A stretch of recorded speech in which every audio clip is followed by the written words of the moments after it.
Good morning. Come on, I thought plant-based foods were supposed to give you more energy. Good morning. Yeah.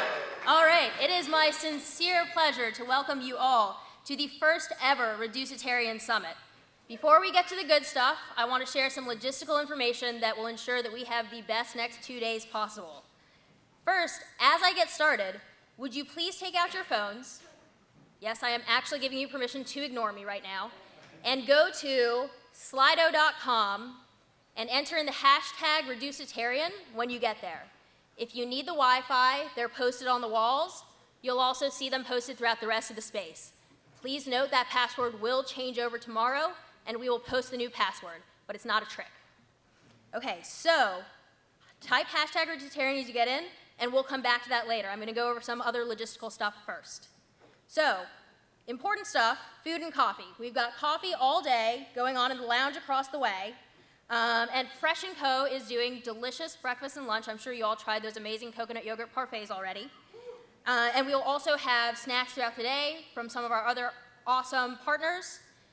So please enjoy. The majority of your conference programming is going to be right here in this room, so if you found us, you're in the right place, but we are going to have some programming in room 220, which is up the stairs, and you can just follow the signs to get there. As far as getting to know this entire space, since it's a little spread out, we've got the Greenberg Lounge, which most of you have been to, but we're also turning the Kushner Lounge, where you were for registration, into seating later on, so you'll be able to go there. And of course, if the weather is nice, you're welcome to enjoy the courtyard or Washington Square Park, which is just across the way. We've built in a lot of long lunches and a couple of scheduled breaks throughout the day because we want to make sure you have time to stretch and, between the panels, but we also want to make sure you have a chance to catch up and meet each other. And between each panel, even if there's not a scheduled break, there's going to be a few minutes so we can reset the stage and you can take a bio break. We're encouraging all of you to use social media throughout the conference. Our hashtag is Reducetarian Summit.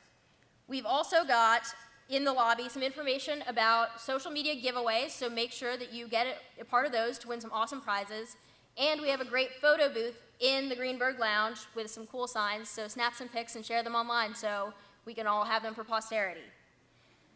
I also want to note, just so there's no surprise, that there is going to be a demonstration going on outside of the summit. We simply request of you that you treat all of the demonstrators with kindness and respect. Here in this room is a space to build collaboration and discuss important ideas, so we do respectfully request that anyone disrupts will be asked to leave. Okay, so don't think that I've started you off on the Slido app and then forgotten about it. So, are you all in? Do you see this poll here? Just vote for your favorite vegetable by clicking.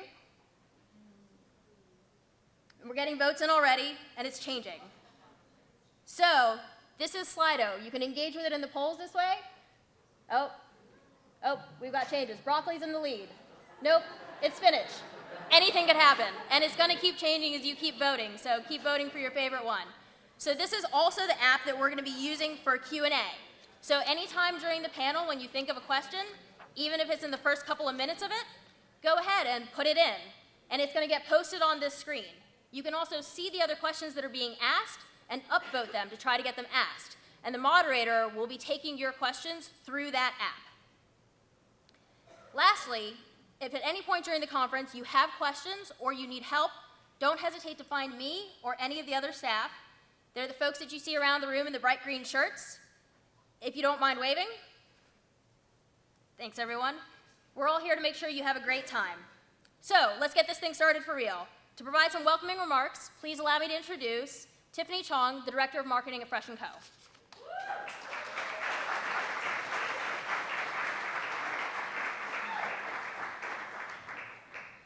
Hi, everyone. Good morning. I'll make this very quick and short and sweet. We just wanted to welcome everyone on behalf of Fresh & Co. We're so thrilled to be here for the first ever summit. We'll be having breakfast and lunch. Everything is vegan, obviously. So please enjoy. We hope you guys have a great weekend and enjoy the Fresh & Co. tastings throughout.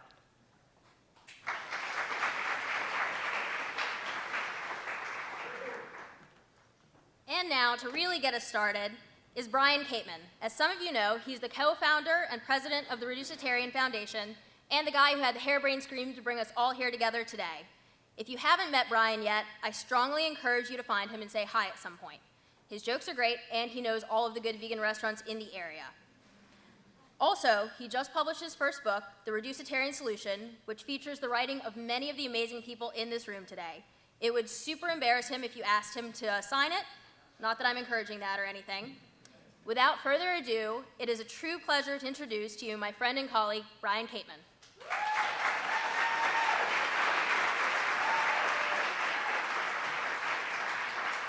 Woo!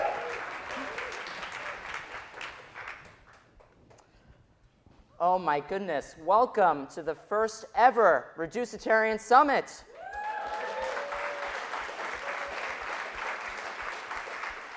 Oh, it is so wonderful to see all of your beautiful faces. Thank you so much for being here today, and know how honored I am to be sharing this historic moment with you. I'd like to start by thanking our amazing sponsors, who without them this event simply would not have been possible. Thank you to the NYU Department of Food Studies for helping us access this beautiful venue, and NYU School of Law for hosting us. Thank you to Enrich Creative for creating amazing artwork to transform this space. To Fresh & Co. for providing us with delicious plant-based meals to enjoy throughout the event. Now, at the Reducetarian Foundation, we have a lot of love, so bear with me as I read through some of the names of our other amazing sponsors. Thank you to Oxfam America, A Well-Fed World, Animal Welfare Trust, Stray Dog Capital, Compass USA, Veg Fund, Veganuary, Luli's and Lake Cupboard, Green Century Capital Management, Barilla, Blend Fresh, Animals Australia, Humane Society of the United States, Green Monday, Hazan, Jewish Initiative for Animals, and many other amazing organizations. Let's give them all a great round of applause.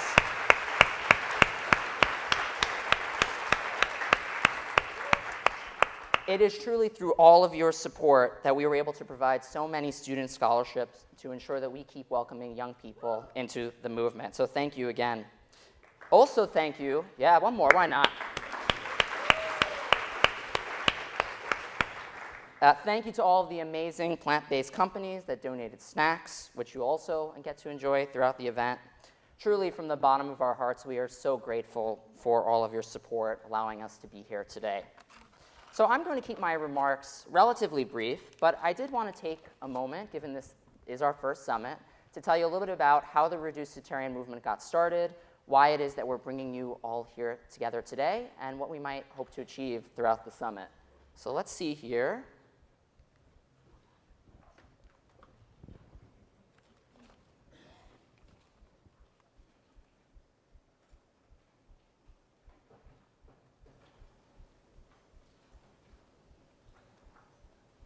I can try. Beautiful. All right. Thank you, Carlin. So the Reducetarian story starts with my own personal story. If I fall on you, you'll catch me, right? Yeah, okay, good. I grew up in Staten Island, New York, which is not known to be the most progressive of places in New York City. We don't have swanky plant-based restaurants like we do here in Manhattan. We have By Chloe just down the street. But one of the parts I loved about growing up in Staten Island was that there was a lot of nature. There were a lot of beautiful green trails, natural spaces, and so as a young child, I became very interested in the natural world and fell in love not only with wild spaces, but the animals that were living in those environments. And so when I was in college, I was in many ways your typical environmentalist. I told a lot of the students on campus that they should recycle, that they should compost, that they should bring refillable cups of water with them rather than carrying around plastic ones all the time. But it wasn't until much later in college that I made the connection between animal agriculture and many of the issues that I cared about. I was traveling on my way to Montana to present some research on climate change as an undergraduate, and a friend of mine gave me a book called The Ethics of What We Eat by Peter Singer and Jim Mason.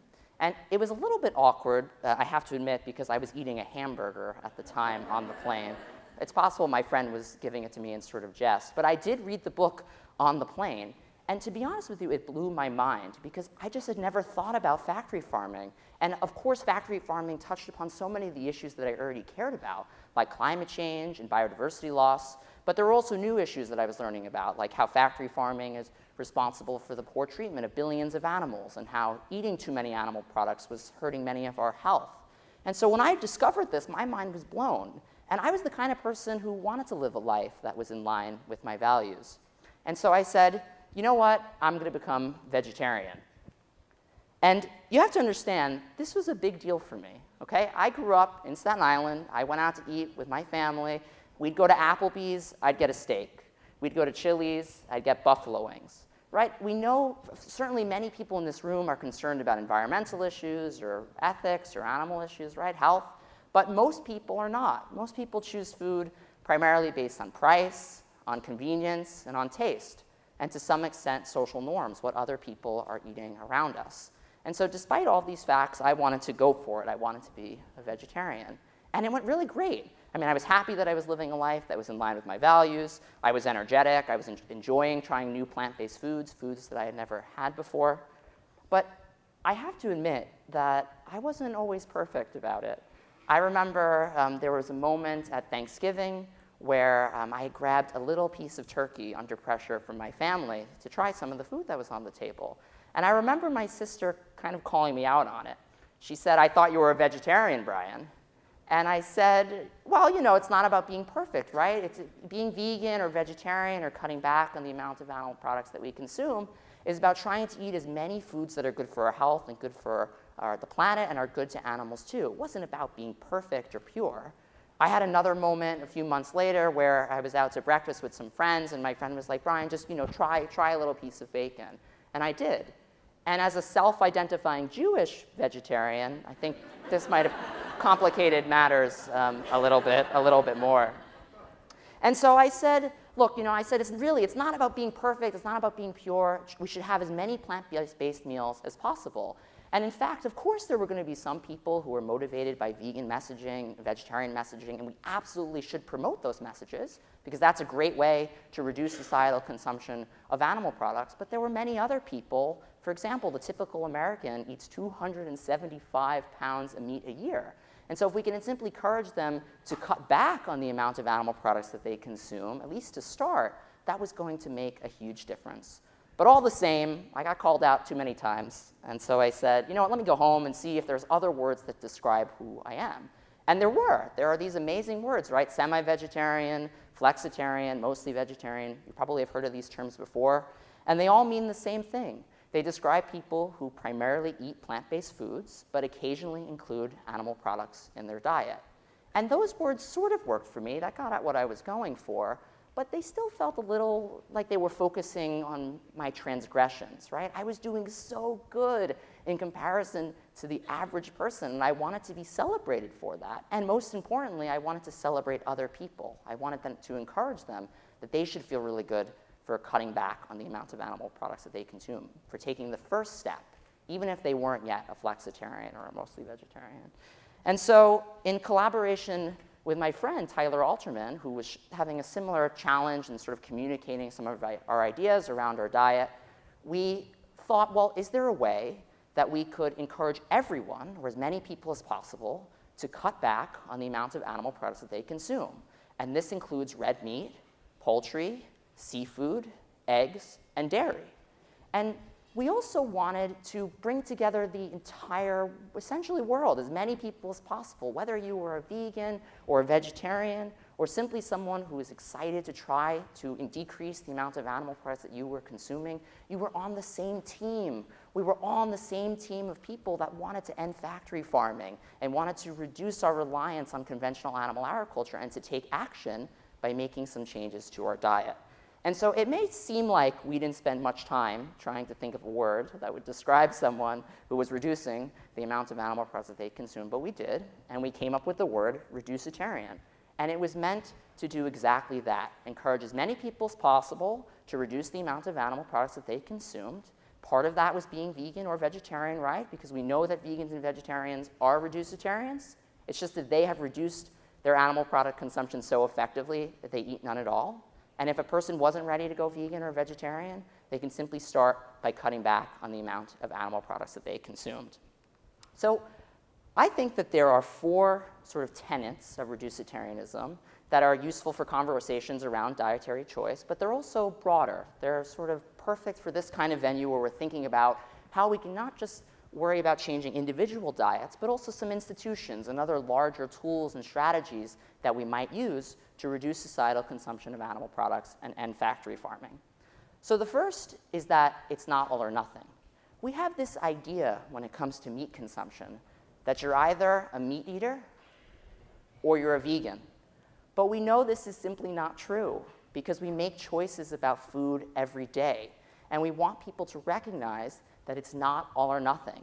I have to tell you, even to this day, every time I have a plant-based meal, I'm like, yes. I really am, because I know that it's good for my body, I know that it's good for the planet, and I know that it's good for animals. And we should celebrate that moment. And when we take the opportunity to celebrate that moment and encourage people to continue, they're much more excited to continue making that journey. Let me give you a mathematical example to help you show how powerful this idea is.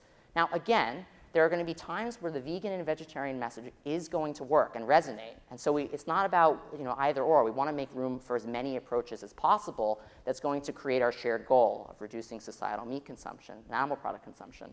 But imagine if there was a person, the average American, I think of my dad, right, who probably falls into that realm. And if I could get him to simply cut back, even to start 10%, this is a very smart room, right? So 10%, that would be around a 30-pound reduction, which would be pretty amazing. In comparison to getting someone who eats 5 pounds of meat to go entirely vegetarian, that would be a reduction of 5 pounds. Again, in other words, this is a hypothetical example. This is not how the real world always works. But it's important to know that if our goal is to secure a more healthy, a more sustainable, and compassionate world, we have to be open to the fact that sometimes using a reducetarian message or encouraging people simply to cut back on the amount of animal products that they consume is going to be a great way to create our shared common goal. The second one, is that incremental change is worthy, it matters, and we should celebrate it. Of course, there are going to be some people who are going to be excited to go vegan or vegetarian overnight, but there are some people who are going to take time in order to open our minds. I'm sure there are many people in this room who may be vegan or vegetarian or already reducing the amount of animal products that you consume, but you probably heard about it at first, right? It takes a little bit of time for us to make changes, and so celebrating incremental change is something that's really important to our reducetarian messaging. And the same applies to institutions. We want to encourage as many companies, as many businesses, as many governments to take the first step to help move this movement along. And of course, on an individual level, right, we know there's lots of strategies to do that. You could follow Sid Lerner's strategy, where you're doing Meatless Monday. You cut out meat on Monday. You have vegan before 6, Mark Bittman. For breakfast and lunch, you have vegan meals, and then for dinner, it's your choice.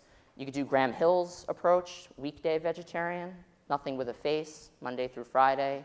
On Saturday and Sunday, it's your choice. Or you can be a vegan or a vegetarian. But all of these strategies put us on the same team. We're all on this journey together to reduce societal consumption of animal products.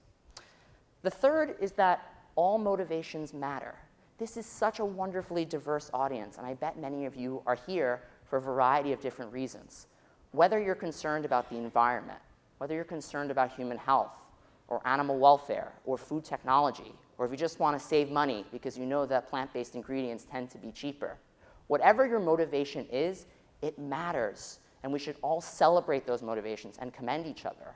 How lucky are we that there are so many reasons to end factory farming and reduce societal consumption of animal products? We should all celebrate all of these various motivations to do exactly that.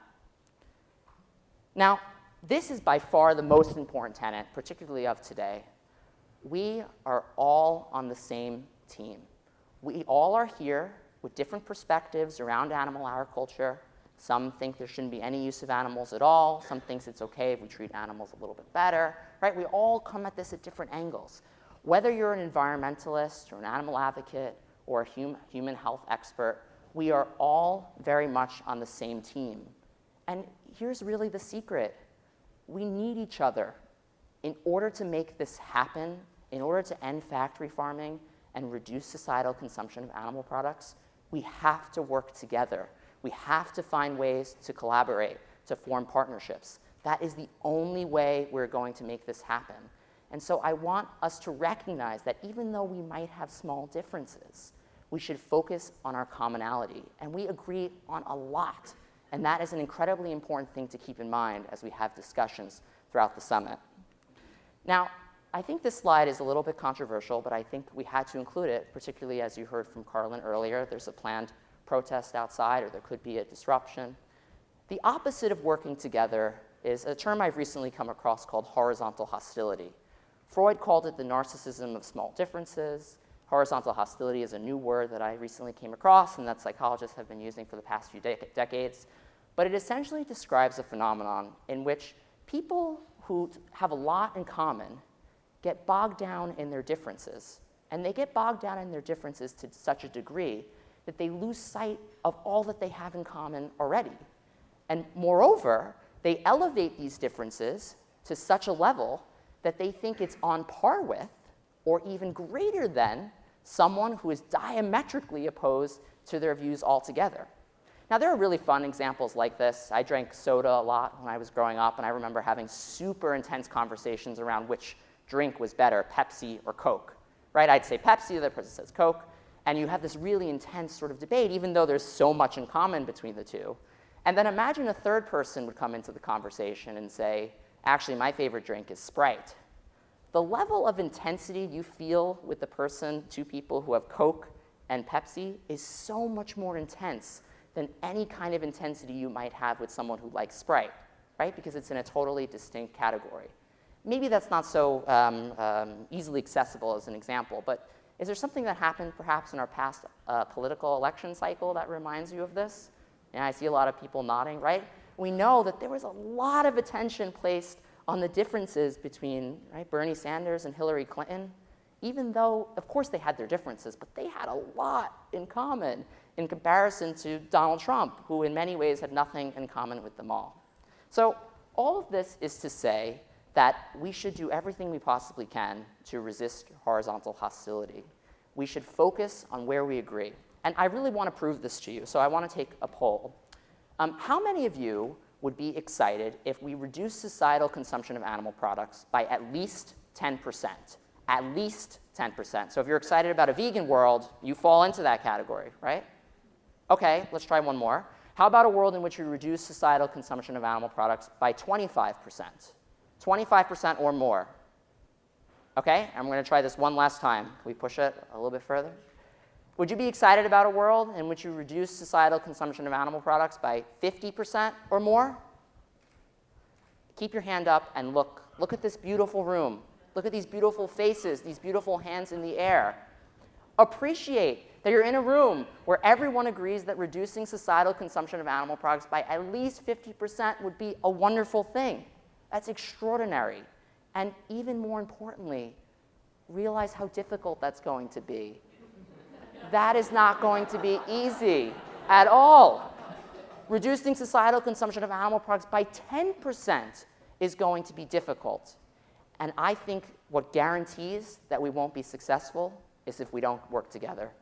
We absolutely have to focus on our shared commonality. We agree on 99% of what is important right now. I will hold another summit 5 years from now or 10 years from now, and we can have that next conversation. But let's first advance our shared goal. Deal?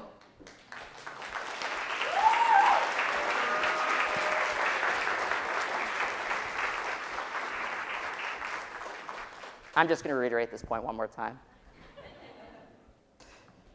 We have so much in common, and it is my hope that we will not. Oh, I forgot the most important thing. Hang on. So look, here we're at this conference, right? If you're an animal advocate, you're going to want to talk to Paul Shapiro. You're going to want to talk to Sharon Nunes.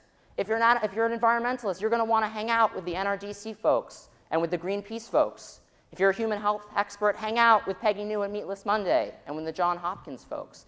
But this is an opportunity to go beyond that, to learn new perspectives, to learn how people who you have so much in common with are thinking about this issue in a different way. Of course, we're going to have debates. That is where all the fun is. We should have debate. We should have stimulating intellectual conversations. But my vote is that it's around strategy. It's around tools. How are we going to achieve our shared goal of reducing societal consumption of animal products? I have no delusions. We have limited resources. We have limited money and limited time. And so we have to figure out what is the best optimal way to do that. But let's not get caught up in the sort of more philosophical realms because we have a lot of work to do. We have to make this happen. And if you're new to this movement, if you're a student, first of all, hi, welcome. Thank you for being here. And know that this is a safe space and it's an opportunity to ask lots of questions. And it's a really neglected space with so much opportunity to do good for the world. So thank you very much for being here. I know in my heart that if we choose not to focus on our differences and instead focus on our shared vision, that we will be successful in ending factory farming. We will be successful in securing a more sustainable, a more healthy, and compassionate world. So let's do it. Let's relegate factory farming to where it belongs, in the dustbin of history. Thank you, everyone. Thanks.